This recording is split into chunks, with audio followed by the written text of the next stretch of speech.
What is going on? SAMOKFIT checking in with you guys. Guys are doing well and doing terrific. In today's video, I'm going to be going through that one simple warm-up drill that I do before every squat, and that typically takes care of all my warm-up needs. I know one of the questions that I get a lot of times on Instagram or anytime you guys see me squat is, bro, how do you have such a good squat depth or squat form?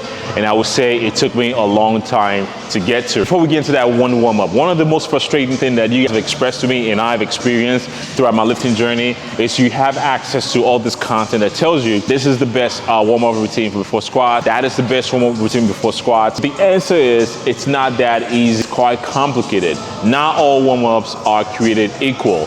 The warm-up that you should be doing is going to be determined on what kind of restriction that you're having when it comes to getting to a good squat form or hit a good squat depth. So the number one squat movement or warm-up that you should be doing is called the single leg touchdown squat. So massive shout out to Squat University, Dr. Aaron Orshig. And if you guys are familiar with his content, you've probably seen some of the videos that him and we've done together. And if you're familiar with my fitness journey, you know that I used to have some knee pain, and this is one of the things I recommend. Before any leg day, before any squats, I will always do the single leg touchdown squat. And the reason I like doing that is just because, one, it immediately highlights any sort of like catchy or nagging sticky body parts that I have, from the ankle to the knee to the hips. So you see the knee driving forward.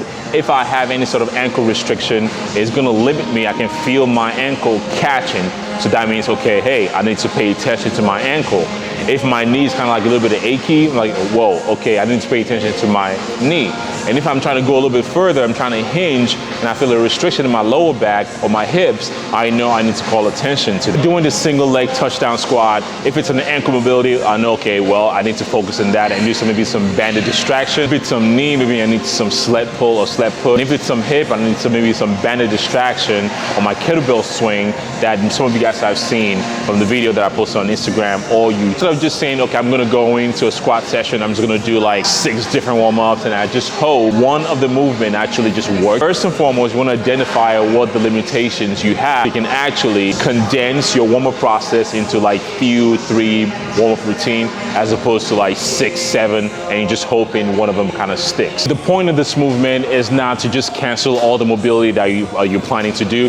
The point of doing a single leg touchdown squat is just to highlight some of the nagging spaces, restrictions that you might have, so you can condense your warm-up process from like a 6 warm-up routine to more like a 2, 3 warm-up routine based on the limitations that you might be having. And again, just to highlight also, so the single leg touchdown will highlight if you have any sort of ankle mobility issues, if you have any knee stability issues, have any hip mobility issues. That is what this movement is supposed to do. Highlight some of those flaws or restrictions so you can focus on those movements or those warm-up routine that's catered to solve those restrictions so you can get back to squat. So one of the biggest questions that most of you guys might have, especially if you see me do the single leg touchdown on such an elevated position like that, you see that movement, like there is no way that I can do that. So this is something I want to encourage you not to be intimidated by, because you can actually use just like 3 plates or 2 plates or start small and work your way up to identify or keep working as you get better on the height.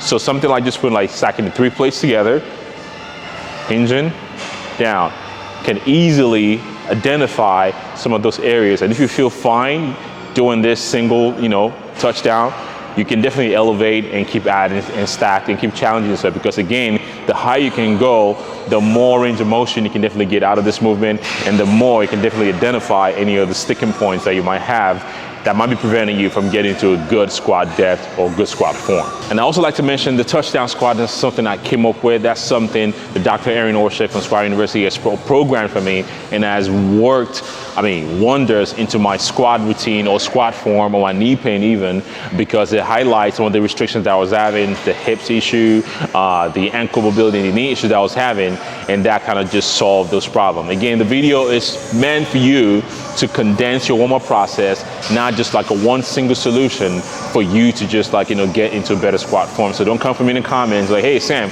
that didn't work for me. But again, the point is, each movement will highlight some of the restriction that you're having, so you can condense your warm-up routine from like a 7 warm-up routine to more like a 2, 3 warm-up routine to focus and address whatever issue that you're having that's limiting you from getting to a better squat. That's the video for you guys today. Let me know in the comment if there's any other topic relating to training that you guys want me to cover, and I'll make sure I put that video together. SAMOKFIT, check it out, and I'll see you guys in the next one. Peace.